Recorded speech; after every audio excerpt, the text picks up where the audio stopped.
পার্থে ভারতের অজিবদ। অস্ট্রেলিয়ার বিরুদ্ধে প্রথম টেস্টে বিরাট জয়। বুমরা ব্রিগেডের 295 রানে জয় পেল বুমরা ব্রিগেড।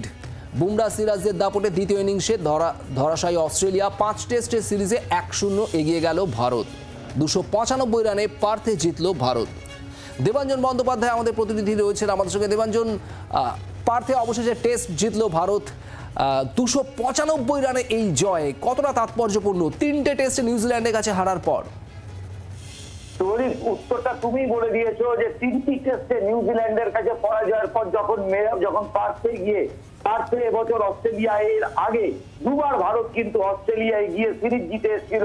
সেই জন্য এবার অস্ট্রেলিয়ান ক্রিকেট বোর্ড কিন্তু ফিক্সচার বানিয়েছিল অত্যন্ত সুকৌশল ভাবে। প্রথম টেস্ট পার্থ, অর্থাৎ বিশ্বের দ্রুত গতির পিচ, অর্থাৎ নদীর এপারে ওয়াকা, যেখানে গতবার ভারত জিতেছিল, আর নদীর ওপারে নতুন স্টেডিয়াম অক্টা স্টেডিয়াম। যেই অক্টা স্টেডিয়ামে ভারত প্রথম দল বিশ্বে যারা অস্ট্রেলিয়াকে হারালো, এবং তাও প্রথম ইনিংসে 150 রানে অল আউট হয়ে গিয়ে।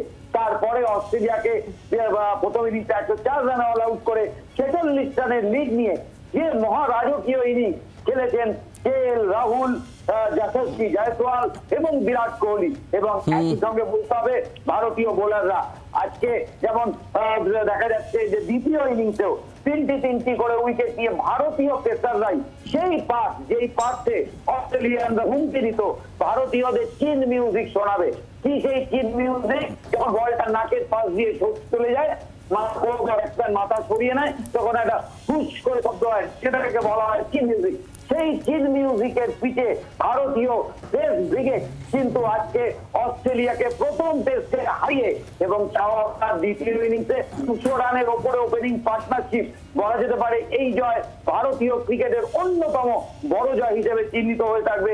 এবং ভারতীয়ের জয়, তার কারণ যশস্বী জয়সওয়াল আজাদ ময়দানে যার বাবা ফুচকা বিক্রি করতেন, মোহাম্মদ সিরাজ হায়দ্রাবাদের রাস্তায় যার বাবা অটো চালাতেন, সেরকম আম আদমি ভারতীয় কিন্তু এই জয়ের সঙ্গে নিজেকে ওতপ্রোতভাবে জড়িয়ে নিয়েছে।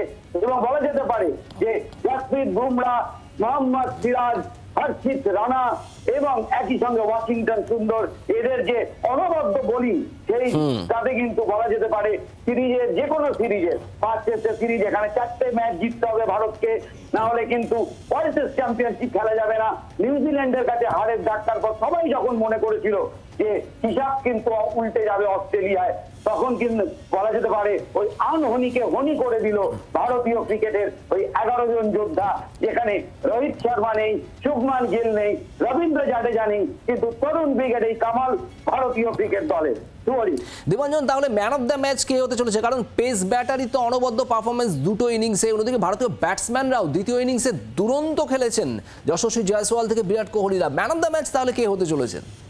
দেখো, ম্যান অফ দ্য ম্যাচ এখনো পর্যন্ত তো জানানো হয়নি, কিন্তু বলা যেতে পারে যে ম্যান অফ দ্য ম্যাচ যশস্বী জয়সওয়াল, যিনি ভয়ডরহীন ক্রিকেট খেলেছেন, এবং একই সঙ্গে যে আরো একজন দাবিদার রয়েছেন সেখানে জসপ্রীত বুমরা, তার কারণ তিনি কিন্তু অস্ট্রেলিয়ার যে ব্যাটিং লাইন আপ তাকেও ভেঙেছেন, এবং তারও সঙ্গে আরো একজন, অর্থাৎ ক্ল্যাশেস অফ 3 বিরাট কোহলি, যাকে বলা হয় অজি বুমের রাজা, অস্ট্রেলিয়ায় 4টা সেঞ্চুরি তার ফলে এই মুহূর্তে নির্বাচকদের কাছে ম্যান অফ দ্য ম্যাচ বাঁচাটাও কিন্তু তাদের কাছে একটা বলা যেতে পারে যে 166 রান করায় কিন্তু Yashasvi Jaiswal man of the match পাওয়ার বিচারে অনেকটাই এগিয়ে রয়েছেন শুভদীপ। এবং একই সঙ্গে ভারতীয় নির্বাচকদেরও এর পরের টেস্ট 6 তারিখ থেকে দিন রাতের টেস্ট, সেই দিন রাতের টেস্টে কিন্তু কারা দলে ঢুকবেন। কারণ একটু আগে দেখছিলাম রোহিত শর্মা, তিনি মাঠে গিয়ে